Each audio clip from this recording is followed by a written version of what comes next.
local a explosé. Le stade a explosé. Au fond des filets! Dans le haut de la boîte à pain!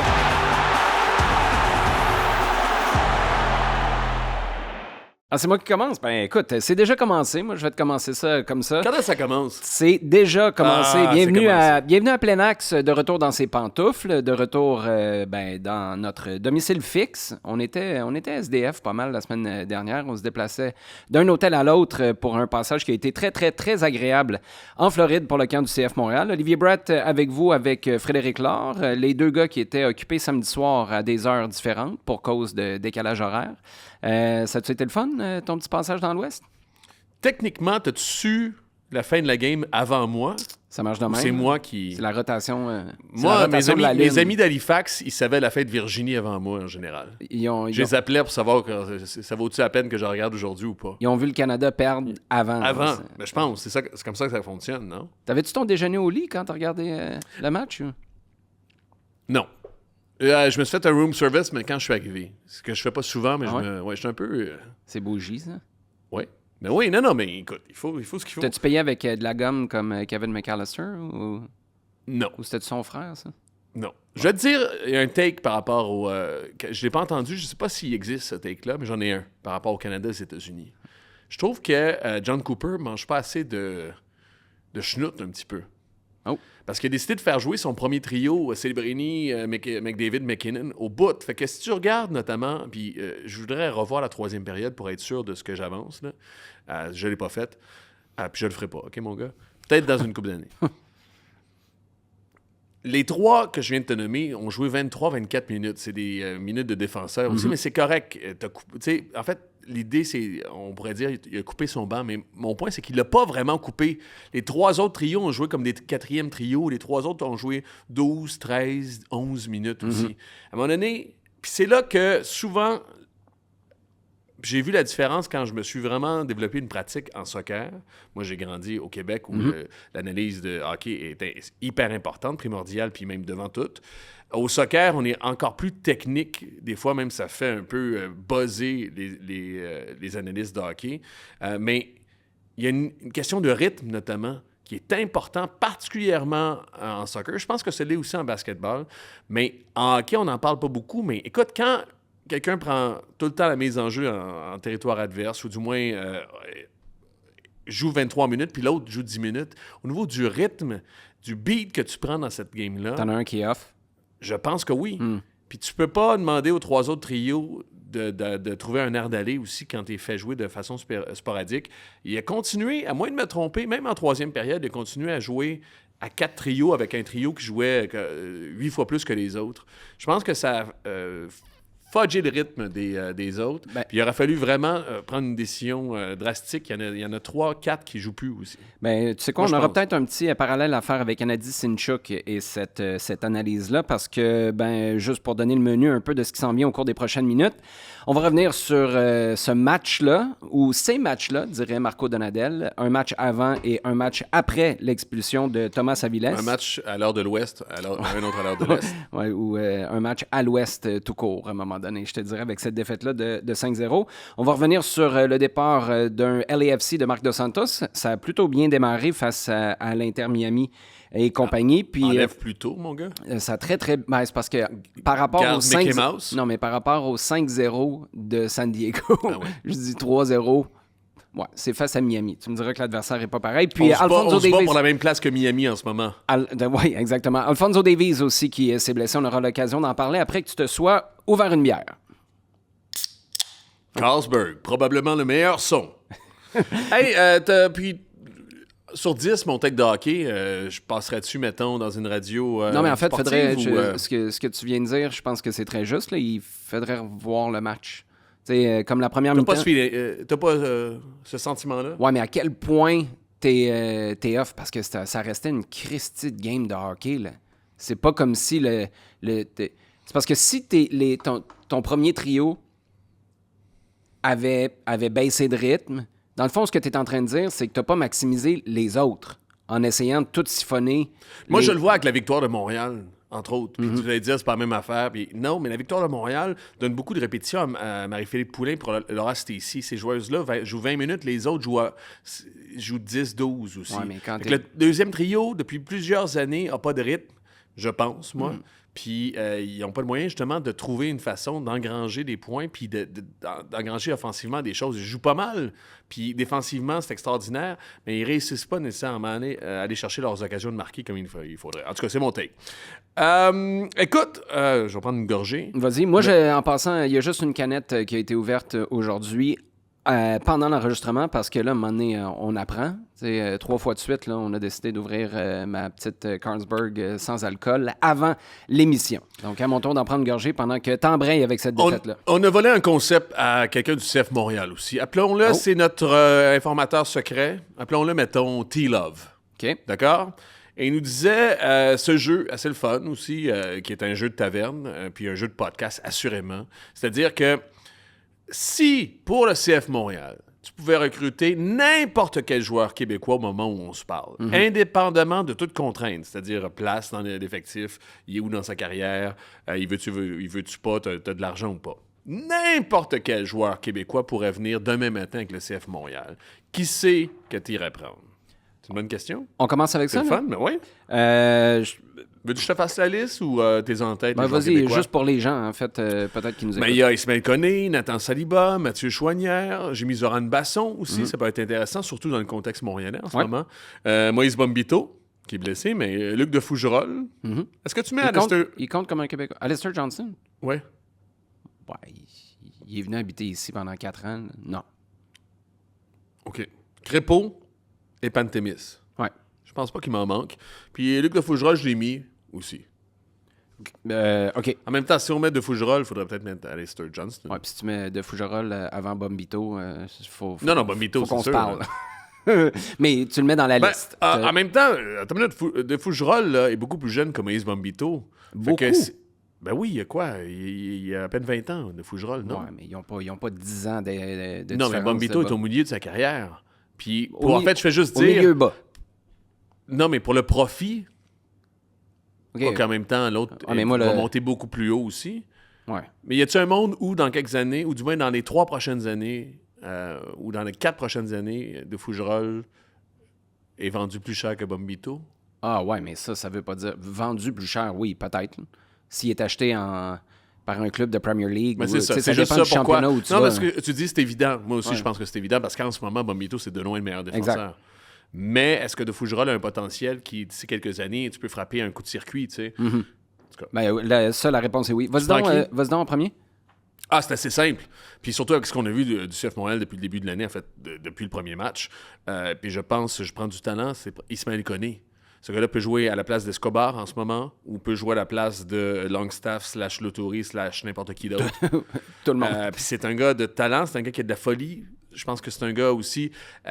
écoute, c'est le milieu de terrain partant pour le Canada. Si demain matin, il y a un match... À la Coupe du Monde. À la Coupe du Monde, c'est Eustachio et lui en milieu de terrain. Il y a ses défauts, mais il y a une tonne de qualité que pas personne d'autre a. Ça serait mon choix, Ismaël Koné. Moi, je pense que c'est plus vendeur. Je pense que les supporters seraient probablement d'accord avec toi, mais moi, je vais avec Moïse Bombito. C'est justement parce qu'il y a cet élément leadership-là. C'est un gars qui va te sauver des matchs à lui seul. Tu sais, la vitesse, là. Imagine la quantité de moments où tu peux prendre des risques. Si tu es une équipe en MLS, puis tu te dis... Laisse Moïse en arrière, là, ça va être correct. Il va le rattraper, le gars. Dans les airs, c'est un monstre. Il fait-tu du bien? On va en parler dans 2 secondes. Là, sur les corners, t'en prendrais-tu un, Moïse Bombito, un peu? Offensif, mais surtout défensif avec le CF Montréal. C'est un gars qui a du ballon. Puis tu sais quoi? Quand tu passes en mode Wilfred Nancy, là, on garoche tout en avant parce qu'on est au stade Saputo puis on veut aller chercher un résultat. Tu fais exactement ce que Nashville faisait avec Walker Zimmerman. Vas-y en avant, Moïse. On te garoche des ballons tout croche. Ce sera pas beau, mais ça va être efficace. Moi, j'irai avec Moïse Bombito. Ce serait intéressant d'ailleurs de savoir ce que les gens en pensent. Écrivez en bas de notre page YouTube. Si vous n'y êtes pas, allez faire un tour. Abonnez-vous aussi au compte de Plein Axe, de Chaos Sport, en fait. Mais je serais très, très, très curieux de savoir ce que les gens... Parce qu'au début, mon cœur disait Mathieu Chouanière. Parce que je voyais le symbole de ce que tu veux être à Montréal, un gars qui développe, il est rentré à 12 ans, fait toutes les catégories, devenu international. Ça aurait aussi servi à réparer des pots cassés quand Mathieu est parti, mais il est tellement dominant, Moïse Bombito, quand il est en forme. J'y vais avec Moïse. Arrête. Le Quoi? plus le fun, c'est Maxime Crépeau. Plus le fun? C'est lui qui aurait le plus de fun.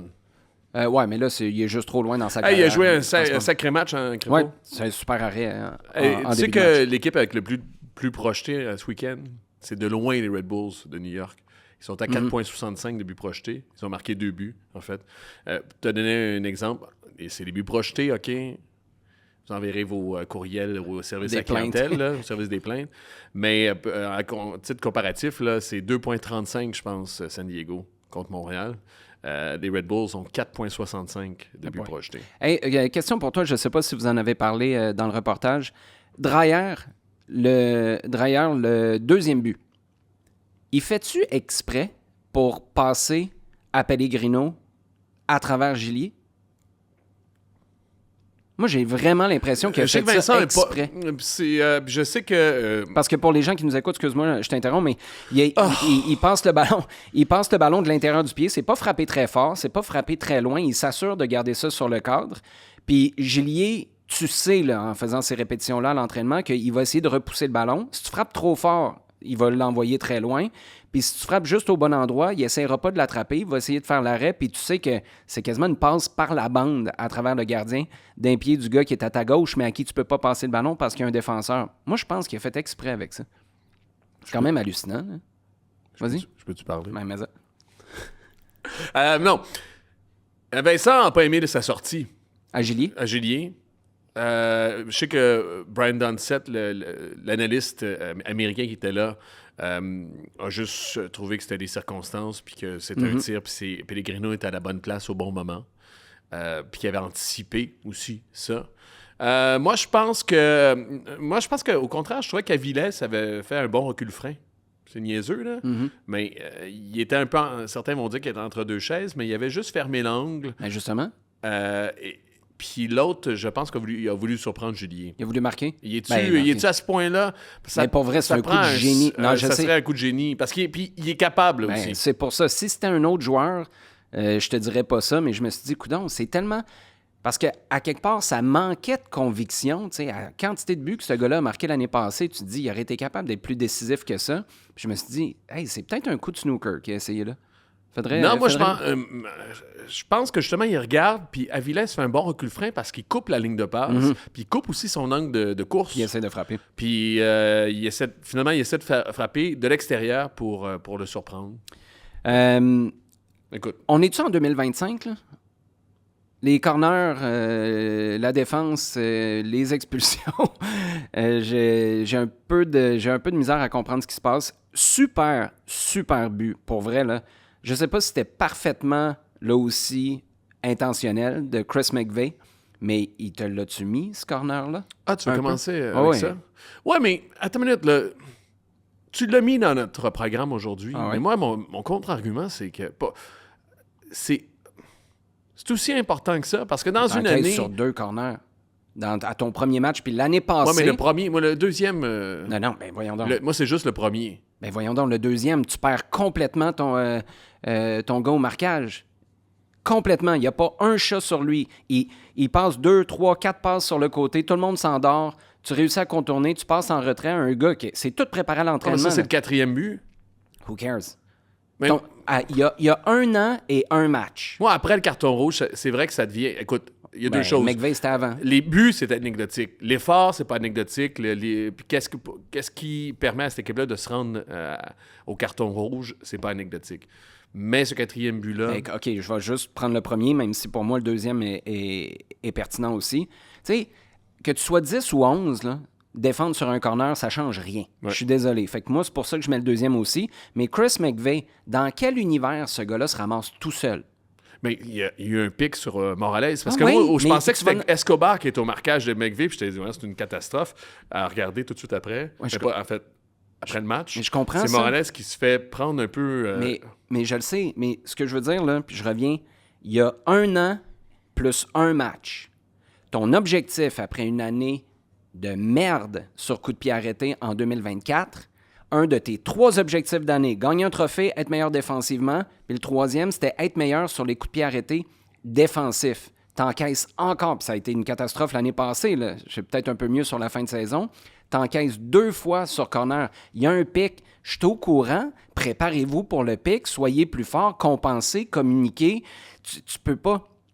Tu peux pas en encaisser 2 comme ça. Puis ça, peu importe le contexte de l'expulsion, je suis désolé, mais tu peux te prémunir contre ça. Puis un jour, tu arrives à la fin de l'année, c'est-tu le différentiel qui fait une différence à savoir si tu rentres en play-in ou pas? Moi, les coups de pied arrêtés, ça a été ultra décevant de voir que tu encaisses encore 2 fois là-dessus. Moi, je te trouve un peu prématuré. That's what she said. Pas prématuré, je suis en retard d'1 an. C'est ça mon point. Ah, mais je comprends, mais ça n'a pas... Il est arrivé quoi avec cet objectif-là? En fin de l'année, c'était moins pire, beaucoup moins pire. C'est sûr que de vraiment mauvais, c'est pas difficile. Il y a plein de moyens, de mauvais, ils sont revenus à moyens. Ben, c'est ça, mais là, je trouve ça... Tu prends une claque, là, avec ces 2 buts-là encaissés encore sur coup de pied arrêté pour moi. C'est un red flag qui ne le serait pas si tu n'avais pas eu ces ennuis-là depuis 2 ans. C'est juste là où je veux... Moi, je pense que c'est la jeunesse. On verra sur le long terme. Avec Morales, Vera, Aviles, puis Owusu, tu as déjà des gars qui sont capables de jouer un peu mieux. Ce qu'on anticipait, ce que je ne mesure pas encore après 8 matchs, maintenant 9, c'est Thomas Gillier à quel point il va être important dans ce genre de situation. Il va être capable, justement, d'être dominant. Fait que, encore, là, moi, j'ai pas de... C'est un premier match pour moi. Puis je comprends, là, chat échaudé, craint l'eau chaude, là. Puis je pourrais dire la même chose des partisans, mais moi, personnellement, rationnellement, je fais wait and see. Puis je te dis, j'ai vu le pic, puis j'ai vu Escobar, qui est pas le plus... C'est lui qui se retrouve au marquage, qui est pas le plus batailleur et bataillant, qui laisse passer l'autre. Puis Morales, qui est un peu vert, puis qui se fait prendre dans ce pic-là. J'ose croire que c'est le métier qui rentre. Parce que Morales, là, c'est son 16e match à MLS seulement. Ouais. Hein? On a beau en parler. Voilà. En passant, c'est parce que Donadel, on parle beaucoup de Donadel. Puis les gens ont beaucoup passé on suppute sur sa stratégie, qui est difficile. Moi, je veux juste dire qu'on avait eu des discussions la semaine d'avant, puis t'as fait partie de ces discussions-là en partie aussi. Puis je veux pas trahir le secret. On a beaucoup de discussions constamment avec Marco, qui est très disponible pour nous, puis très, très sympathique. Mais il n'a pas arrêté de dire hey, je les comprends, San Diego, je les ai vus, parce que c'est une équipe qui est reconnue pour de la possession, mais c'est pas de la possession, c'est 80% dans son territoire. Puis après ça va à 100 000 à l'heure, 1000 000 à l'heure dans le tiers offensif. Ça se passe en un instant, une fraction de seconde. Il reconnaît ça, puis il décide quand même d'aller jouer le jeu, justement. D'aller de faire exactement... D'aller les chercher? Oui, de faire exactement ce qu'ils veulent comme équipe. Dire, c'est ça que vous voulez attirer les gens pour partir plus vite aussi. J'ai trouvé ça culotté. Parce que Mikey Varas, pour remettre les gens en contexte, là, on a eu l'occasion d'échanger avec lui avant le match. Mikey Varas, le coach de San Diego, il a dit on s'attend à 2 choses qui devraient être différentes cette année. Puis il a été clair. Ça a été une belle découverte. C'était la première fois que j'avais l'occasion de l'entendre dans un contexte comme celui-là. Super clair dans sa communication. Puis il a vraiment l'air de savoir. Après, tu dépends toujours de l'adversaire, là, mais il a vraiment l'air de savoir à quoi s'attendre pour l'an 2. Il a dit les gens vont nous attendre plus bas. Parce que maintenant, on nous respecte, chose qui n'était pas le cas à pareille date l'an dernier. Ils n'avaient pas joué un match depuis de leur histoire en MLS. Puis la deuxième chose, c'est plus de marquage man-to-man. Tu as eu le deuxième, parce que c'est ce que... Il y a une tendance, il y a plus d'équipes en MLS qui vont plus de men. Mais en même temps... Pour être clair, parce que... Il parlait pas du CF Montréal. Il parlait at large dans la Ligue. Donc, c'est pour ça. Il y a eu raison avec une partie du man-to-man avec le CF Montréal. Il n'y a pas eu raison parce que CF Montréal ne les a pas attendus. Là. Est-ce que c'était fou ou c'était culotté? Moi, je te dis, non, mais est-ce que Donadel a donné d'entrée comme plan de match? Parce que moi, je te dis culotté, parce que rappelle-toi la discussion qu'on avait l'an dernier, à savoir est-ce qu'on garde Donadel ou pas. Puis tout le monde disait man-to-man, tu peux pas faire ça en MLS. Moi, il y a le nombre de gens de MLS qui m'ont dit le man-to-man, ça fonctionne pas en MLS. Ce qu'il fait, c'est pas n'importe quoi, mais c'est voué à l'échec, Marco Donadel. Puis on disait, écoute, On est capable, c'est pas vrai que si ailleurs ils jouent en man-to-man, en MLS aussi, on peut le faire. On peut avoir un peu d'ambition. Puis, je sais pas si c'est le meilleur coach, mais c'est mon coach. C'est à ça que j'ai pensé, OK? Il y a eu une décision que certains vont qualifier de fou, mal avisée, d'autres vont dire que c'est culotté.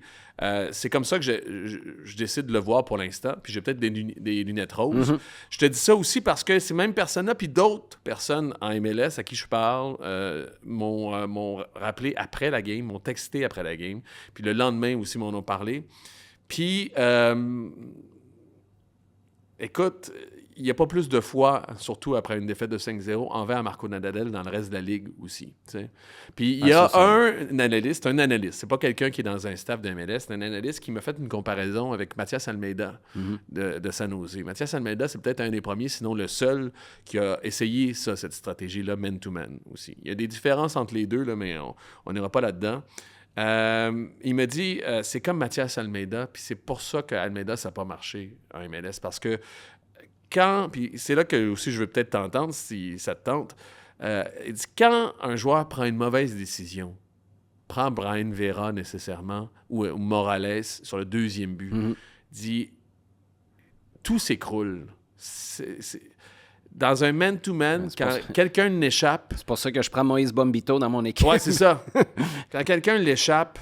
Puis je regardais ce qu'Almeida a fait en 2020, qui est à peu près sa deuxième année, là, un peu comme l'année de Donadel en ce moment. Ça a été... il y a eu beaucoup de 5-0, 7-1 de San Jose. Almeida, justement, c'était le pilote de San Jose. Ouais.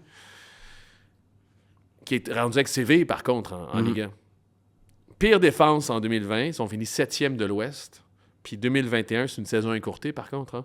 2021, 5e pire défense de la Ligue et 10e de l'Ouest. Mais là, il y a deux affaires là-dedans. Un, tu parles de San Jose, qui est pas une très bonne équipe, on s'entend, là, dernièrement. Enlève les noms. Parce que Montréal est une très bonne équipe. Non, mais c'est ça mon point. Okay. C'est de là, le comparable est tout à fait juste, parce que si tu as un FC Cincinnati, un LAFC, où il y a un coach à un moment donné qui débarque et qui dit « on fait ça », je pense que ton pourcentage de réussite augmente. Moi, je n'achète pas que ça ne peut pas fonctionner en MLS parce que tu sais quoi?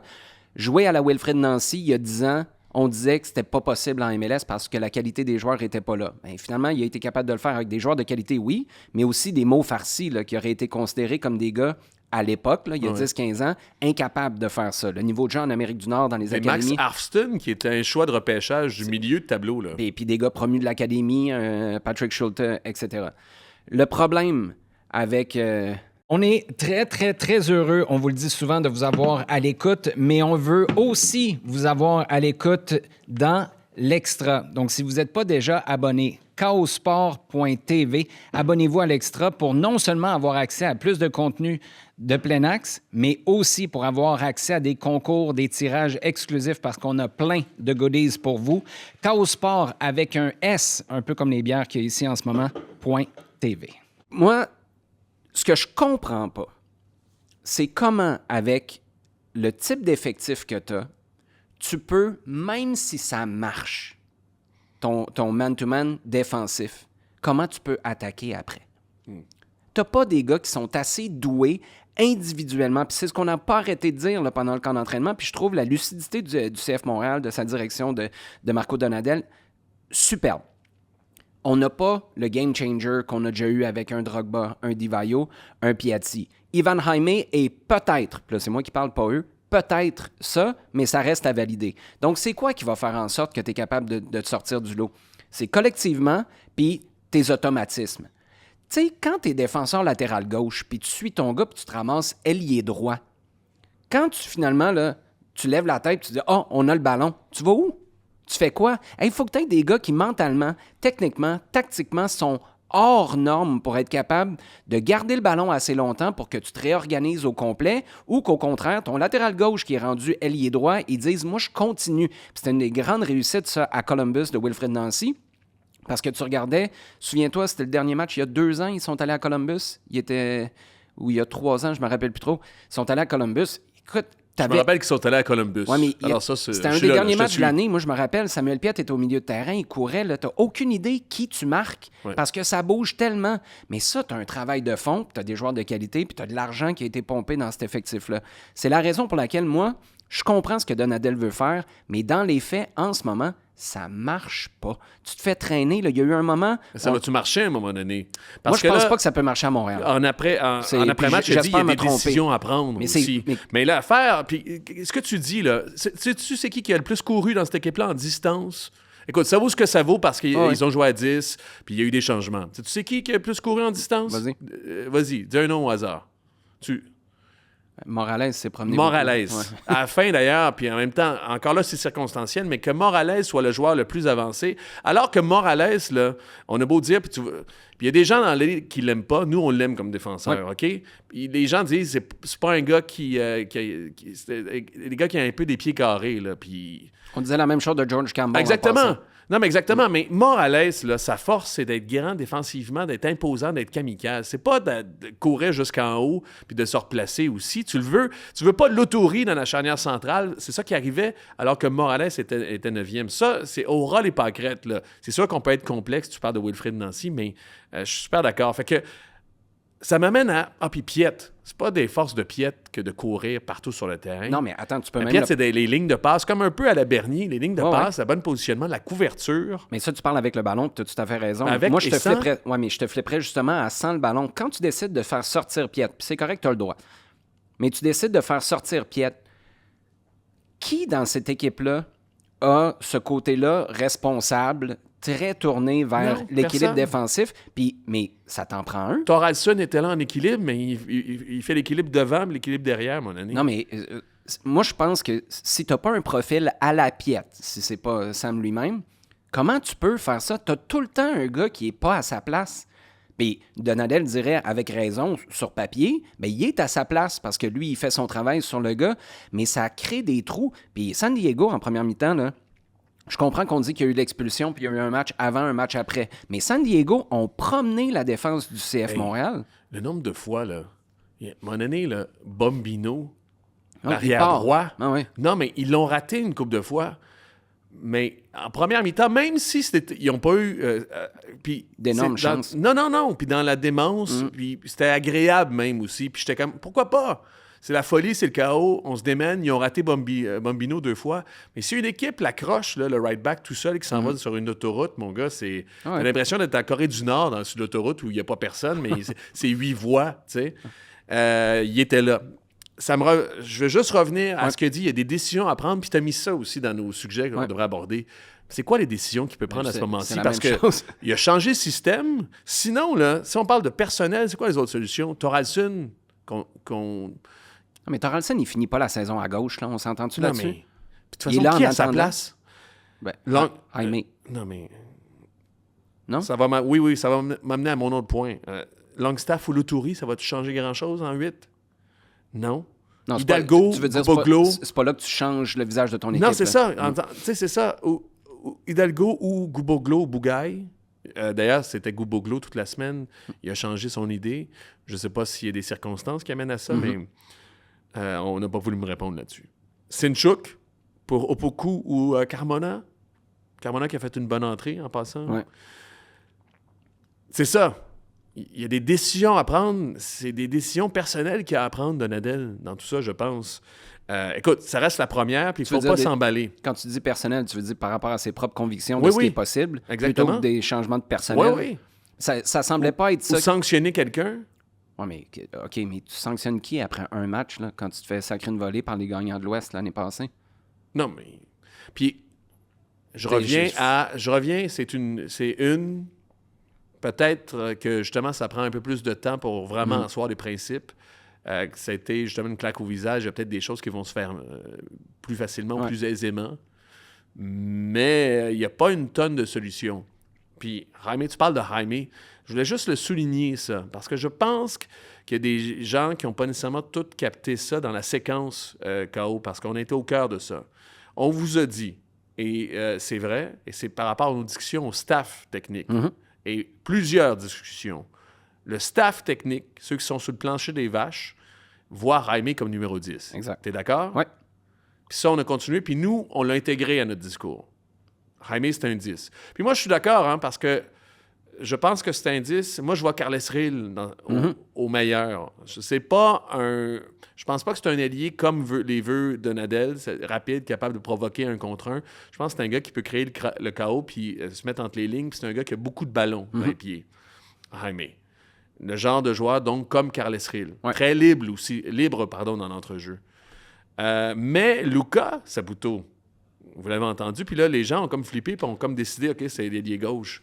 Le voit comme ailier gauche. Ben là, Ou du moins, le recruter comme ailier gauche. Exactement. Parce que là où Luka, puis j'ai aimé ça d'ailleurs, qui recadre ça, puis ça s'est fait très respectueusement. Il n'était pas du tout en train de dire à Donadel d'arrêter d'espérer un ailier gauche de premier plan. Mais ce qu'il a dit, c'est parce que ma question était, vous cherchez un ailier gauche depuis si longtemps, je m'attendais à ce que vous alliez chercher quelqu'un de plus établi plutôt qu'un projet comme Noah Streit. Puis il a dit, mais il ne faudrait pas oublier, parce que je disais, ça fait 1 an qu'on entend parler de ça. Au 6e match de l'année, Marco Donadel a commencé à nous parler d'ailier gauche. Puis Luka a dit, là, il faudrait faire attention parce que au moment de son recrutement, on recrute Ivan Jaime, le gars qui va jouer ailier gauche ici à Montréal. On change d'idée en cours de route, c'est correct. Si c'est pour le bien commun, puis ça fonctionne, puis je suis d'accord avec toi, je pense que ça peut fonctionner, puis ça a probablement un plus grand poids, parce que souviens-toi, Nacho Piatti, là, ça penchait à gauche, s'il vous plaît. Nacho Piatti, c'est le contraire. Tout le monde voulait jouer justement en 10, mais c'était un ailier. Mais sauf que quand tu l'avais, lui, qui jouait milieu offensif, qui jouait à droite, tout le monde avait un torticolis parce que la seule place où tu voulais mettre le ballon, c'était à gauche, tu regardais juste là. Donc, de l'avoir, s'il est capable d'être bon en 10 au cœur du jeu, techniquement, sur papier, t'influences encore plus le jeu. Donc, je comprends la logique. Mais ça veut quand même dire que, c'est ça, le staff le voit là, puis au départ, c'était pas ça le projet. Il faut faire attention quand même, parce qu'à l'époque d'Olivier Renard, un truc comme ça, puis je suis pas en train de dire que c'est mauvais, mais un truc comme ça serait pas vraiment arrivé de cette manière-là. Parce que l'opinion du coach par rapport à son depth chart, qui va où, c'est pas le coach qui décidait. C'était Olivier Renard qui disait « Ça, c'est un ailier gauche, utilise-le comme ailier gauche. » Peut-être que je me trompe, là, mais c'était pas mal plus défini. Puis le coach avait beaucoup moins son mot à dire sur qu'est-ce qu'on veut recruter. Alors que là, Marco Donadel a son opinion, puis Wilfried Nancy, dans le temps, il n'y avait pas grand-chose à dire sur qui se ramassait dans son vestiaire. Sa job, c'était de maximiser ce qu'on lui mettait sous la main. Pour la suite des choses à KO, puis pour le reste des gens qui nous écoutent puis qui vont continuer la conversation, là. Es-tu d'accord avec ces deux prémisses-là? C'est pas un ailier gauche dans le système de Donadel, Ivan Jaime? Ben, il serait meilleur que tous les autres qui sont là. Non, c'est sûr. Non, mais dans le profil de ce qu'il veut. Je pense pas. Mais en même temps, les profils, c'est un peu... Noah Streit, c'est pas un Puis, Dago Toralson non plus. Ivan Jaime, de ce que tu as vu, là, l'échantillon est petit en MLS. Tu le ferais jouer 10. Ben, comme je te dis, moi, c'est l'endroit où tu peux le plus affecter le match. Donc, oui. Donc, je suis partant... Non, Puis t'achètes le fait qu'on le voit comme numéro 10 en ce moment. En ce moment. T'achètes plus. Que le staff... Non, dans le sens pas plus que, dans le sens que oui. Ben, mais Parce que moi, oui. Le staff, Ouais. je trouve qu'il voit... Puis, Luka, t'as bien fait la nuance là, par rapport à Luka Saputo. Mais je pense que c'est un 10 dans cette ligue-là, Ivan Jaime. Il y a les qualités... on verra pour la entre suite, OK. Parce que t'as personne d'autre entre les lignes. Olga Escobar n'est pas rendu là. Il sera peut-être un jour. Là. Fait que t'as personne là, en arrière de Prince Owusu qui est capable de vraiment être un game changer. Puis si ce game changer-là est capable de toucher plus de ballons, moi, je suis partant. OK. Non, mais je voulais juste qu'on reparte sur des bases solides par rapport à Ivan Jaime. Je peux... juste un petit commentaire. Je faisais le parallèle là, quand tu nous parlais du match de la médaille d'or avec Sinchuk. Il sort à la mi-temps. Moi, je pense qu'on va lui lancer des challenges. Du moins, c'est ce que j'ai cru comprendre. On veut qu'il prenne la maturité. Il n'a pas encore 20 ans. Il va avoir 20 ans au mois de juillet. On veut qu'il choisisse mieux ses moments pour dribbler, qu'il choisisse mieux ses moments pour pas se mettre en danger aussi, là, parce que des dribbleurs comme ça, je me souviens à l'époque, Alex Ferguson, quand on lui avait demandé c'est qui le ou les joueurs les plus courageux que tu as vus de toute ta vie, tu sais, tu penses à des Roy Keane, à des Patrick Vieira, puis il avait répondu du tac au tac, Messi, Ronaldo. Le courage que ça prend pour prendre le ballon fois après fois puis se mettre en danger parce que tout le monde veut t'arracher la tête ou te casser les cheveux. Face à Philadelphie. C'est ça qui a provoqué le carton rouge en pré-saison à Donadel. Exact. Donc, je pense qu'on va lui demander de prendre un bon step dans son jeu. En même temps, est-ce que tu préfères lui envoyer des messages, puis là, c'est juste un match, ça tombe vraiment dans la catégorie de ce que tu disais tout à l'heure, attendons. C'est pas l'échantillon d'un match, en fait, d'une mi-temps qui va nous permettre d'analyser. Mais est-ce que tu veux faire tomber le couperet puis envoyer des messages vite, ou est-ce qu'au contraire, tu veux le laisser dans le bain puis qu'il apprenne à se débrouiller? Tu lui donnes le plus de reps possible. Il était-tu blessé, là, ou y a-tu eu un pépin, ou c'était vraiment juste une décision, on l'a pas su? Fait que moi, ça, je me pose la question parce qu'il est jeune, tu as investi beaucoup d'argent. Mentalement, il est où? Puis je le connais pas assez, le joueur. Mais souviens-toi ce qui est arrivé à, puis je mets pas les deux dans la même catégorie, là, mais Bryce Duke sous Hernan Losada qui sortait à la mi-temps à tous les matchs. Là. Il s'est jamais remis Ton mentalement. préféré. Il s'est jamais remis de ça. Là. Toi, en passant, tu devrais pas être autorisé à faire des comparaisons avec le nom de Bryce Duke. Ben, mais ça montre que je suis capable d'avoir de l'empathie, même si je pense qu'on avait frappé le plafond depuis longtemps. Mais, tu sais, Bryce Duke, il m'en avait parlé, je l'avais interviewé à la radio la saison suivante, quand Courtois est arrivé. Puis il m'avait dit, tu sais, à un moment donné, tu essaies tellement de trop en faire dans les 20 premières minutes parce que tu te dis, si je n'échappe une ou deux de ces phases de jeu-là, je sors à mi-temps. On n'est vraiment pas dans ce cas de figure-là avec Sinchuk, mais j'ai hâte de voir. Non, mais ça qu'est-ce reste qu'on le va plus gros utiliser. transfert de l'histoire jusqu'à ce que Jaime soit transféré officiellement. Ça reste le plus gros transfert de l'histoire du CF Montréal. T'as dit toute la corde qu'il faut, là. Puis je pense pas que ça n'a Mais pas de pourquoi l'air. tu le sors à la mi-temps dans ce cas-là? C'est ça mon point. Puis c'est correct. Peut-être que à l'entraînement, tu as expliqué des trucs, puis là, il l'a pas fait. Moi, je me souviens à l'époque, Philippe Lafroy, c'était avec la réserve. Là, puis ta job, c'est de faire comprendre les choses ou leur faire passer des paliers le plus rapidement possible. Il y a un gars, on avait travaillé toute la semaine sur rentrer à l'intérieur pour faire des appels derrière la défense quand le ballon était du côté opposé. C'est un ailier. Il l'a pas fait la première fois, il l'a pas fait la deuxième fois. Ça devait faire 6 minutes que la game était commencée. Viens-t'en, mon homme, il l'a débarqué. Ça te shake un gars, là, ça peut être super efficace. Ouais. Mais après ça, si tu as constamment cette corde-là qui est plus courte, cette laisse plus courte, ça peut commencer à te stresser un homme. C'est drôle, aussi. on m'a conté une anecdote ce week-end à propos de Brooks Lennon. C'est toute la semaine, on lui avait dit, c'est ce qu'il a entre autres sorti qui a contribué à sa sortie de RSL. Il a une belle carrière. Ouais. Il a eu une belle carrière. C'était toute la semaine, il dit passe jamais à l'intérieur, sa ligne, Brooks, sa ligne, dans les 30 premières secondes. Il rentre. Première touche à l'intérieur, l'autre équipe marque. Putain. Il s'est pas fait sortir, mais je pense qu'il y en a eu pas mal des oreilles aussi.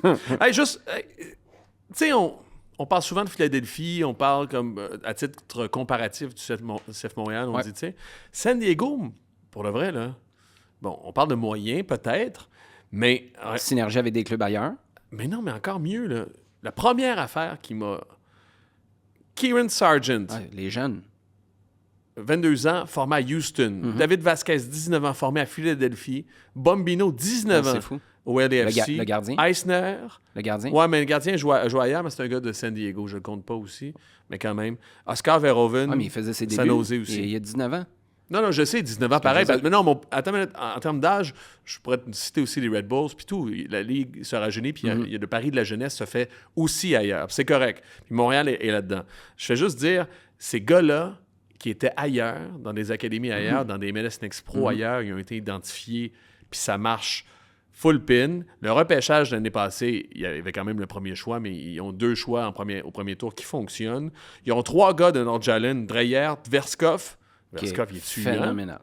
Puis Ingvarsson, qu'on n'a pas vu beaucoup. Ingvarsson. Il a été blessé toute l'année passée. Mais sur qui on fonde beaucoup d'espoir.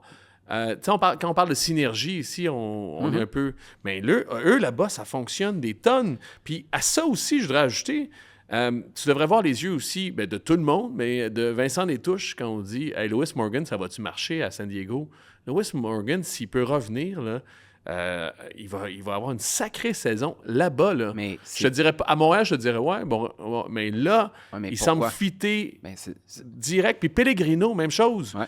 Puis on l'a vu, là, puis c'est un bon match qu'il a Ouais. joué, là, mais c'est pas personne qui mélange Pellegrino avec Neymar. Là. Mais ça fonctionne correct. Ils ont trouvé de quoi? En 1 an et demi, ils ont trouvé de quoi solide. Mais t'es-tu plus ou moins fébrile que le CF Montréal quand t'es un peu en difficulté Puis t'as... Ils ont gagné contre Pumas avec 4 joueurs de moins... Non, 3 des 4 défenseurs avaient moins de 20 ans. T'es-tu plus ou moins confiant que le CF Montréal quand t'as Dreyer, Tverskov, Ingvarsson, tous les gars que t'as nommés? Tu sais, ça revient exactement à la comparaison que Dreyer, c'est Jaime. Laisse-moi juste finir là-dessus. Excuse-moi. Là, avec l'Union de Philadelphie, là, parce que dans une autre vie, on a fait ce parallèle-là, puis on expliquait que Philadelphie est jeune, mais le core de Philadelphie, c'est qui? C'est des gars beaucoup plus établis qui font en sorte que quand t'as Bombino qui arrive, là, puis Bombino, il va être vendu en plus, là, t'écoutes... il finit pas l'année. Mikey Varas, il dit en juillet, ça se peut très bien qu'il parte, puis on va être super content. Tu sais, mais ces gars-là, ils peuvent s'exprimer. Pourquoi? Parce que, comme les jeunes qui étaient là en 2022 sous Wilfred Nancy, il y avait les... Puis moi, j'ai pas été le plus grand fan de Victor Wanyama au CF Montréal. Je pense que c'était parquer son argent à la mauvaise place. C'était pas de ça que tu avais besoin. Mais il y a quand même eu une influence qui calmait tout le monde. Tu avais Romel Kyoto qui était là pour prendre un fardeau offensif. Tu sais, c'est cet équilibre-là. Je pense qu'on se dirige un peu plus vers ça du côté du CF Montréal parce qu'on a monté la moyenne d'âge dans notre recrutement cet hiver, quoi qu'on est allé chercher quelques jeunes, puis projets aussi. Mais quand tu payes, rendu là, Dreyer, il vaut combien? Attends une minute, t'as raison, mais il y a ça... Oui. Il y a ça aussi. Il y a à la base. qualité, puis ce que tu payes, ce que tu débourses. Mais en même temps, Dreyer, Ingvarsson ou Osu. Puis à la limite, Dreyer ou Jaime, c'est peut-être là. Mais on Ça, il verra. n'y a pas photo en ce moment. Non, là. mais moi, je viens de te parler de Lewis Morgan. Ouais. Tu sais, comme je te dis, tout le monde, puis je te dis que Vincent, il est catégorique. J'aimerais avoir sa photo, sa réaction, parce que... Mais ça, juxtapose ça, puis là... C'est certain que dans les circonstances, je suis pas fair. Mais quand même, juxtapose la réaction qu'on a à propos de Morgan à San Diego, puis la réaction ou la discussion qu'on a eue à propos de la position d'Ivan Jaime. Mm-hmm. Ça, c'est de la qualité de recrutement. Je suis d'accord avec le corps, avec ton noyau solide pour encadrer tout le monde. Puis ça se fait sur le long terme. Puis à un moment donné, le succès va amener du succès, puis il va avoir un cercle vertueux. Mais en même temps, il y a un alignement entre Nordjalen, entre Right to Dreams, entre les recruteurs, entre le directeur sportif, Jay Heaps, qui fait visiblement un super travail, très jeune aussi comme gars, un peu comme Lucas Saputo. Un gars qui est très analytique, très data-driven aussi, le gars de San Diego. Puis Mickey Varas, l'entraîneur, qui n'a jamais été entraîneur de club avant l'an passé. Hein? Mais ça... Puis garde Shoki Lozano. Hey, le gars, il paye 7 millions. À rien faire. À rien faire. Et d'ailleurs, il ne veut pas partir. Hein? Ah non. Tu voudrais-tu, là? Ben, continue ta carrière, jouer. Mais c'est parce que c'est le début de l'année. Là. Moi, je pense que là où je veux en venir, c'est qu'à un moment donné... Ben, il y a des rumeurs qu'il est prêt à... Il aime ça, San Diego. Moi, en fin de semaine, les gens m'ont dit, il aime ça, San Diego, sa blonde aussi. Il gagne 7 millions par année. Tu irais-tu au Mexique, là? Si on te propose un transfert, on s'entend que tu restes de l'autre bord de la frontière. Non? En ce moment. Il y avait un club en Espagne, c'était les rumeurs au début de l'année. Mais est-ce que... Puis il est reconnu, tu sais... Même son frère, il s'est brouillé avec son frère, même son frère... On s'entend qu'il y a Shoki Lozano est reconnu pour un grand... On s'entend qu'il y a une chicane de famille là, que son frère sorte publiquement puis dise, ben partout où il va, il y a des problèmes. OK, merci, bro. C'était... mais en même temps... C'était le fun. Non, mais on s'entend-tu qu'ils se sont chicanés? Ça doit être un personnage assez particulier, Shoki Lozano. Juste un peu. Pour que tu dises, non, c'est beau, là. Reste chez vous. Mais t'imagines-tu? Hey, ça prend du guts quand même. Hein? Tu te pointes à tous les jours au centre d'entraînement. Puis à toutes les fois que tu passes ta carte, 7 millions, ta carte à puce, mais c'est ça que j'allais dire. À toutes les fois que tu passes ta carte à puce, ça fait tchitching. C'est ça. On est-tu rendu à Marc Dos Santos? On a-tu fait non, avant d'y aller, je vais être jacké, là. Mais même chose que pour la discussion pour Jaime, je tiens à souligner quelque chose qui n'est pas souligné, puis je veux le faire en début d'année. Tu sais... ça sonne... Non, mais quand je t'ai dit... Non, mais oui, ça va être ça, je pense. Puis j'ai peur de faire encore... je l'avais dit, la Coupe du Monde, qu'il n'y en aurait pas de match à Montréal avant tout le monde. Attends, faut le clipper comme il faut. Là. OK.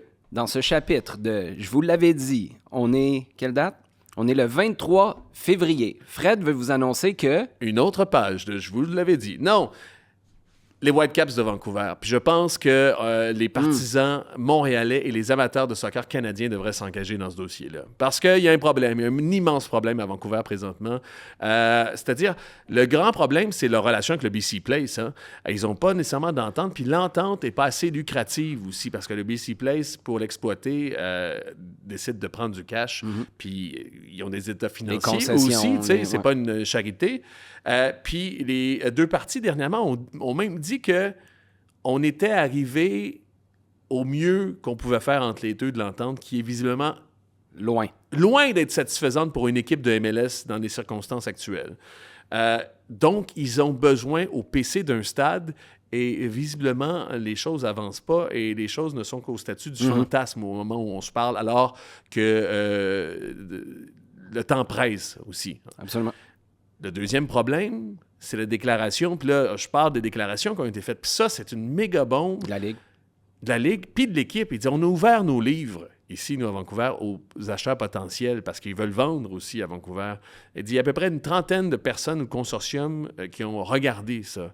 Aucune n'est prête à acheter cette équipe-là, avec le deal du BC Place particulièrement. Et j'ajouterais aussi avec, tu te fais-tu construire un stade à Vancouver? C'était un acheteur d'ailleurs, là. T'as pas d'attache personnelle. Ou à Vegas.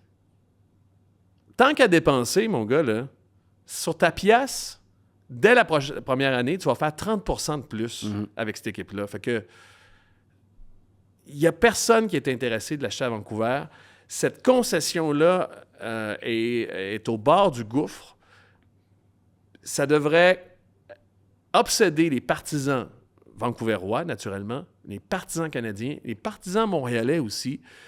Écoute, on a la force qu'on peut, mais il va falloir se jeter devant l'autobus à un moment donné. L'Association canadienne de soccer, le fameux leadership là, qu'on encense jusqu'à la CONCACAF, il faudrait des hommes forts ou des femmes fortes aussi qui aident et qui trouvent une façon, justement, de militer en faveur de Vancouver et d'investisseurs qui garderaient cette équipe-là aussi. Moi, j'ai une immense inquiétude dans les circonstances, aussi dans une époque où le dollar canadien est encore bien en dessous du dollar américain. Deux choses là-dessus. T'as raison, trois en fait. T'as raison que le Canada au complet devrait se fédérer, puis se rallier à la cause des Whitecaps. Canada Soccer, par contre, à part ces dernières années, depuis un bon moment avec l'équipe nationale féminine, depuis quelques années avec l'équipe nationale masculine, mais t'as jamais eu, là, avant qu'on commence à faire des tournées canadiennes puis que John Herdman ait un discours plus rassembleur, t'as jamais eu le feeling que le soccer canadien nous appartenait vraiment à tous. T'sais, on avait chacun notre réalité du soccer dans notre province, dans notre ville. Puis je pense que ça crée un certain détachement. L'éloignement de Vancouver aussi, je me souviens à l'époque, j'avais posé la question à Vanni Sartini, y a-tu quelque chose de spécial? Parce que je faisais un match entre Toronto et Vancouver. Puis il avait répondu, c'est toujours bien un coach d'une des 3 seules équipes canadiennes. Il a dit, oui, parce qu'il y a quelque chose de canadien, mais ça ressemble absolument pas à la rivalité qu'on a dans la Cascadia Cup avec Portland et Seattle. Tu sais, quand tu te promènes un peu sur la côte ouest, tu comprends comment ça se ressemble pas mal plus que Vancouver et Toronto, mais d'une perspective canadienne, il y a une déconnexion, là. Il y a un travail qui n'a pas été fait. C'est sûr que la géographie n'aide pas, mais à travers le championnat canadien, tu devrais avoir des histoires, tu devrais avoir quelque chose qui a été construit, à la limite brisé pour te frustrer, puis que tu es comme cette histoire canadienne-là entre les clubs qui n'est pas aussi présente qu'elle devrait. Puis la troisième, mon plus grand souhait, moi, c'est que Vancouver finisse par rester à Vancouver, mais que ça traîne juste assez longtemps pour que ça serve de levier pour convaincre tout le monde qu'il faut absolument qu'un centre national d'entraînement s'installe au Québec pour pas qu'on perde aussi, dans je sais pas combien de temps, Montréal, parce que c'est trop compliqué de gérer un calendrier hivernal. Ça, je pense que en ce moment, là, cette incertitude-là, c'est un argument massu pour amener le centre ici. Sans faire des menaces, parce que tu veux pas tomber là-dedans puis tu veux pas que ce qui sorte, c'est déjà assez difficile pour un club qui arrête pas de répéter depuis des années. Là, on s'en va nulle part. La famille est impliquée, la famille est là pour le long terme, on est fiers de ce qu'on fait puis on s'en va pas. Le calendrier hivernal apporte quand même son lot d'inquiétudes. On était en Floride la semaine passée. Pour vrai, là, si tu avais allongé un chiffre, là, ça coûte combien, ce camp d'entraînement-là? 7 semaines, 3 en Espagne, puis 4 en Floride. Sont-ils au million? Je veux dire, c'est hallucinant ce que ça leur coûte parce que tu peux pas t'entraîner ici. Ce serait différent si tu avais le stade olympique, peut-être. Mais si tu prends cet argent... Une bulle. Ben, si mais tu as besoin d'un centre, là, parce que tu vas t'entraîner vraiment pendant plusieurs mois. Moi, si tu es capable de te positionner auprès de Canada Soccer puis de dire tu t'en vas en Ontario, ils vont peut-être te donner un coup de main, là, mais nous, là, je dis n'importe quoi, on va en payer la moitié parce que ça fait notre affaire aussi. Vous, ça va vous coûter moins cher. Vous pérennisez, vous cimentez la place de Montréal en MLS. Puis, by the way, as-tu vu le nombre de Québécois qui vont vous représenter ou qui ont été formés à Montréal qui vont te représenter à la Coupe du Monde? Un jour, là, ça se peut que ça disparaisse, ça, si on n'est pas capable de faire la transition vers le calendrier hivernal. Pour toutes ces raisons-là, installer ça chez nous. L'argent qui a été mis dans... Écoute, c'est deux choses aussi, puis les gens me trouvaient un peu même niaiseux de faire ces rapprochements-là, mais l'argent qui a été investi dans la création de la CPL, c'est arrivé à des moments où les académies du CF Montréal puis de Vancouver battaient de l'aile. Le CF Montréal, même, leur équipe réserve a été sacrée dehors, ou du moins a été stoppé. Ça, c'est un... Tu sais, si j'étais l'Association canadienne de soccer qui n'avait pas d'équipe réserve chez le CF Montréal, ça me fatiguerait beaucoup. Puis je veux juste revenir aussi, peut-être pour les gens qui nous écoutent, puis c'est intéressant à peut-être se faire rappeler pour certains ou se le faire souligner pour d'autres. Tu sais, je l'ai écrit dans Québec Soccer encore l'an dernier. Puis je pense que ce texte-là est encore hyper d'actualité. Les postes de revenus d'une équipe de MLS, c'est la billetterie. Vancouver la partage avec le BC Place. Ouais. Donc, ils n'ont pas 100% de leurs revenus. Après, bien après, tu as les commanditaires sur l'ensemble de la Ligue, puis les commanditaires aussi locaux, en quelque sorte. T'sais. Encore là, tu peux pas nommer ton stade, là-bas? Non. T'as pas cet argent-là, rentre pas dans tes coffres. Après, c'est négligeable. Tu as la bouffe, puis toutes les choses, tous les profits que tu peux tirer des jours de match. C'est négligeable, ou du moins, c'est pas un gros pourcentage. Après ça, tu as les maillots, le gear, en MLS, puis Montréal, entre autres aussi. C'est pas Vancouver non plus. Il n'y a pas une tonne d'argent à faire avec des maillots de Thomas Müller. Non, je serais après, curieux... même... je serais curieux d'un marché à l'autre, parce que je me souviens, quand je suis allé à Austin en 2023, il y avait du stock de Austin FC partout. Ouais. Partout. Fait que je serais curieux de savoir à quel point c'est lucratif. Parce qu'on reste dans des chiffres de MLS. Mais t'es loin en bas. Ouais, t'es loin en bas. Même le deal télé... Tout le monde dit on a pris l'argent. Faut que tu ils produises. font pas de l'argent. Ouais. Il y a des callbacks pour... il n'y a pas de temps d'argent. Je ne suis pas sûr que c'est profitable à ce point-là. Il y a des façons, on en a parlé avec Messi, il y a des façons de rentabiliser, mais c'est pas de l'argent sonnant qui rentre dans tes poches. C'est du brand. Fait que ce qui reste pour ces équipes-là, puis particulièrement pour le CF Montréal, puis c'est ce que j'ai écrit dans Québec Soccer, c'est la vente des joueurs. Puis c'est un peu pour ça aussi qu'on voit présentement, on parlait de virage jeunesse, Streit, Escobar, Sinchuk, t'as pas le choix à la limite. Il faut que tu te forces, il faut que tu te challenges toi-même à être constamment plus jeune pour essayer justement de frapper ces circuits-là. Puis à 21, 22 ans, il y a encore plus de monde qui te connaissent, tu es encore plus développé. Il y a pas, la marge de profit n'est pas extraordinaire. C'est ces jeunes-là. C'est là que je reviens à économiser avec l'académie, produire avec l'académie, puis retrouver ton argent en produisant un Alphonso Davies. Ça serait important. C'est là où le bas blesse. Puis je reviens à notre discussion à propos du noyau. Il faut que ces jeunes-là grandissent. S'ils frappent un mur parce que, justement, c'est tout croche, ça coule l'entreprise au complet. On est d'accord. Voilà. On a fait le tour? Québec Soccer. Okay. Allez lire ça. Veux-tu qu'on parle de Marc Dos Santos? Oui, Marc Dos Santos, puis un petit mot sur Davies, peut-être. Marc Dos Santos, c'est intéressant. On va parler dans l'extra, d'ailleurs, du sondage de The Athletic qui a été fait, qui est toujours super intéressant. La job de coach la plus intéressante, alléchante, agréable, je ne sais pas comment il l'avait qualifié. Il y en a pas mal qui s'entendent pour dire que c'est LAFC. C'est quand même cool que c'est un gars qui a coaché au Lac-Saint-Louis, qui a coaché l'Attaque de Trois-Rivières, qui a coaché l'Impact en division inférieure, qui s'est promené, qui a bourlingué un peu, là, qui s'est promené, entre autres, avec des équipes de jeunes au Brésil. Tu sais, que ce soit lui qui soit rendu là. Puis, il a été assez patient. Tu sais, je t'aurais proposé autant d'années comme numéro 2 après avoir été numéro 1 à Vancouver.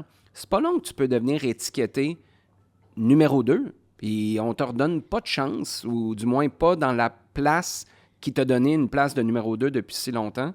Tu parles d'endroits qui roulent bien. De toute évidence, le LAFC est capable de reconnaître quelqu'un qui a de la qualité quand ils l'ont d'en face. Moi, Puis, ce que j'aime, c'est que c'est un choix, je pense, de John Thorrington. C'est pas tant un choix d'organisation. C'est pas tant... qui est très estimé, là. Il est estimé à travers Thorrington. l'organisation. Oui, mais Thorrington, c'est le directeur sportif. Ouais. C'est le choix du directeur sportif. C'est le choix interne, c'est le choix... C'est pas un choix marketing, tu veux dire? Non, c'est ça, mais c'est pas un choix, tu sais, je te dis le club, là.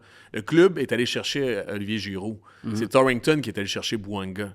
Puis, en fait, je caricature, mais vous comprenez ce que je veux dire. Si c'était le club, c'est LA, ils ont le goût de dépenser. Il y a Tata Martino, on a pensé au même gars. Puis à l'interne, ils se sont dit non. Pour continuer notre projet, c'est ça. Puis donc, ça veut donc dire que Dos Santos est probablement dans les convictions de Thorrington. Collé. Puis Thorrington est probablement 100% confiant que Dos Santos va faire une bonne job parce que le public aussi, les gens les fans n'étaient pas sûrs au début, puis ils sont toujours pas. J'imagine qu'ils ont été en partie convaincus dans ce premier match-là. Il y a une saison à faire. Mais je pense que les joueurs l'aiment bien, puis les principes commencent à rentrer aussi. Mais tu sais, à quelque part, quand quelqu'un n'est pas convaincu, là, peut-être que tu le convaincras jamais.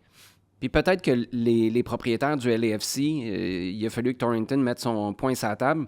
Mais quand tu dis, regarde, le travail que j'ai fait là, depuis qu'on est rentré dans la Ligue, regarde les résultats qu'on a, regarde à quel point on est stable, regarde à quel point on est une référence, puis on a des joueurs de qualité qui viennent, qui restent, d'autres qui partent, qui sont vendus, mais on est capable de les remplacer. Fais-moi confiance, ce gars-là, il cadre avec ce qu'on fait. Tu veux dire quoi comme propriétaire? À part te mettre dans le chemin puis scraper à patente. Au final, c'est le terrain qui parle. J'ai 2 choses à rajouter pour ailleurs en MLS. Yoann Damet, on parle de Marc Dos Santos, mais Yoann Damet a fait un sacré bon match. Ils ont fait un match nul. Il y a des gens qui se sont plaints en MLS que c'était le premier match de la journée, que le retour de la MLS commençait avec un Saint-Louis-Charlotte qui n'était pas très sexy. Mais ça donnait un sacré bon match. Je ne sais pas si tu l'as vu. Non, pas encore. Mais ça donnait un bon match. Ils n'ont pas une tonne de talent. Ils ont Simon Betcher, notamment, devant Saint-Louis. On a décidé de changer la culture de jeu là-bas. Puis je pense que le connaissant, c'est un gars qui est très porté, un peu comme Wilfried, mais très aussi porté sur le coaching personnel, l'entre-gens. Je pense qu'il doit y avoir une révolution aussi culturelle là-bas à Saint-Louis. Un bon début. Il peut être satisfait de ce premier match. J'espère qu'il l'est. Mais ça a été un beau premier match, malgré le fait que c'était pas le casting que plusieurs entendaient. Parce qu'il y a eu LAFC Miami pour commencer. Ça, c'était le feu d'artifice. Mais plusieurs disaient, pour le premier match, maudit de la saison, le seul match à 2h30 à heure de l'Est, on aurait pu mettre une affiche plus sexy. Je pense qu'ils ont bien répondu à l'appel. Puis, je voudrais aussi mentionner, puis on ne l'a pas fait nécessairement, on l'a fait avec les personnes proches de lui, puis on a pensé à lui, mais Vassili Kremanzidis, l'ancien directeur adjoint du CF Montréal, d'Olivier Renard notamment, qui est décédé récemment, San Jose, en début de match, l'a honoré aussi. On a pris une photo avec ses parents, et le 11 de départ aussi, avec un maillot pour Vassili. Voilà. Puis ça fait juste... Ça me rappelle à chaque fois, puis on parle de Wilfried, puis on parle de Damet, puis on parle de Marc Dos Santos. On a eu ça au CF Montréal, on l'a produit. Grâce au CF Montréal, ils ont passé à ce stade-là. Inversement, ils ont donné beaucoup au CF Montréal, puis on avait... Je ne sais pas à quel point on s'en est rendu compte aussi même, mais on avait un vivier, puis on a toujours un vivier de talent intéressant ici à Montréal. Si le CF Montréal veut faire ça, c'est parce que tu ne rentres pas à la maison avant mi-avril, là, il ne sera pas trop tard pour l'honorer. Je dis ça, je dis rien. Puis Yoann Damet, par contre, San Diego la semaine prochaine. Hein. Hâte de voir ce que ça va donner. Parce que ça va voler. Parce que c'était en niveau de casting, là, Charlotte, s'il n'y a pas plus classique qu'eux, fait qu'il y a une bonne c'est ça, une position de style. L'opposition de style est hallucinante. Puis Charlotte aussi, c'est une équipe solide, mais c'est dur à s'enthousiasmer, je trouve. Alphonso Davies, juste pour finir là-dessus, qui se blesse en fin de semaine contre Francfort. Le Canada a des matchs le 28 mars face à l'Islande, puis le 31 mars face à la Tunisie. Là, on dit que cette blessure-là, l'ischio le gardera à l'écart jusqu'à la mi-mars. Ça, tu sais, puis je sais pas c'est quoi. Hein? Viens pas jouer, c'est correct. Ouais? Ben ouais, Viens repose-toi. même pas avec le groupe? Ben, peut-être Hey, avec le il groupe. commence à être minuit moins une, là. Ben, il connaît le groupe. T'es le capitaine. Ouais, je sais pas. Non. Puis si tu recommences mi-mars, tu viens pas ne serait-ce que jouer 10 minutes, 15 minutes? Fais des zooms, là.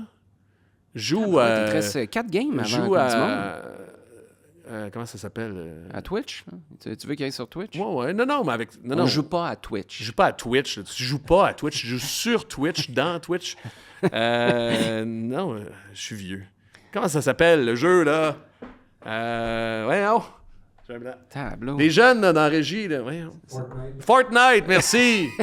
Merci. Je suis vieux. Tu sais, c'est quoi mon constat? Il y a deux jeunes qui sont dans ce J'ai- de j'ai relâche, deux- je pense. là, j'ai qui deux devraient constats. prendre- Elliot puis Victor devraient venir prendre notre place. J'ai 2 constats. Oui, t'es vieux, en effet. Je Puis suis on vieux. a-tu une bonne équipe un peu? Parce que ce serait facile de Fortnite. faire autre chose, d'être en train de jouer au solitaire là, dans la régie. Mais non, on nous écoute et on a des réponses. Tableau que l'équipe de KO et ça coche.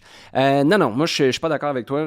Moi, ce que j'aimerais, c'est de le voir revenir avec l'équipe. C'est ton capitaine. Mais là où je voulais en venir, c'est que c'est inquiétant. Tu reviens d'un ligament croisé. Puis là, tu as des blessures musculaires. Blessures musculaires, là, pour un gars aussi puissant que lui, ça peut être difficile Ouais. à se rétablir. Puis c'est aussi que tu commences à compenser là, parce que tu t'es tellement entraîné, ton corps a changé avec l'opération. Pour la Coupe du Monde, c'est pas l'affaire la plus rassurante au monde. Il honnêtement. pourrait jouer à place avec l'équipe en ligne à Sims, jouer à ça, ou à GoldenEye, James Bond. Ça, c'était le fun. Ça existe encore, ça, ou c'est un vieux jeu comme rétro? Avec ton Nintendo 64. Là. Ouais, c'est ça. Qui invite le monde chez eux. Il y a de l'argent. Moi, il je va jouais à venir ça. Je jouais à ça chez Guillaume Pichard dans le temps. avec le gun en or, puis tout. Que je salue. Oui, exactement. Avec GoldenEye. Bon. Ou Baseball Star. T'as joué à ça, Baseball Star? Non, là, ça pourrait être un segment assez long, là, parce que ça fait 40 ans. Punch que Out. Tu vas-tu commencer avec j'ai joué à Atari? All Answer Junior. Bon. Ça, c'est pas grand monde que jouait à ça, mais moi, c'était mon jeu. Ouais, c'est Saint-Jérôme. T'étais pas loin de l'autodrome de Saint-Eustache. Ouais. On allait au Télécino. On Téléciné. prenait, ouais, puis là, t'avais les rouges, c'était VHS, les verts, c'était Beta. OK. Puis là, tu pouvais te prendre Track and Field ou Paperboy. Ça, c'est dans le Nintendo. Paperboy, ça, c'était le fun. Ça. Allez. Bon. Je suis vieux. Avant d'être rendu à M. Chin J'ai qui mal, faisait tourner des assiettes à Vidéoway. Là. Quand je sors de l'avion, il faut que je m'étire, faut que je bois de l'eau. Bon, OK. Faites ça tard, moi. OK. Hey, Là, ça s'en va. T'es à la vraiment semaine tanné prochaine. de... Oui, non, le show est fini. Là. Oui? Ouais. Mais là, c'est parce que je parle encore. Ça va-tu arrêter pendant que je vais parler? Ça se pourrait. Je vais ben, continuer de parler, puis là, ils vont me faire comme... Ils vont couper, là. parce genre, qu'il puis là, y a l'extra qu'il faut ben faire. ouais, ça...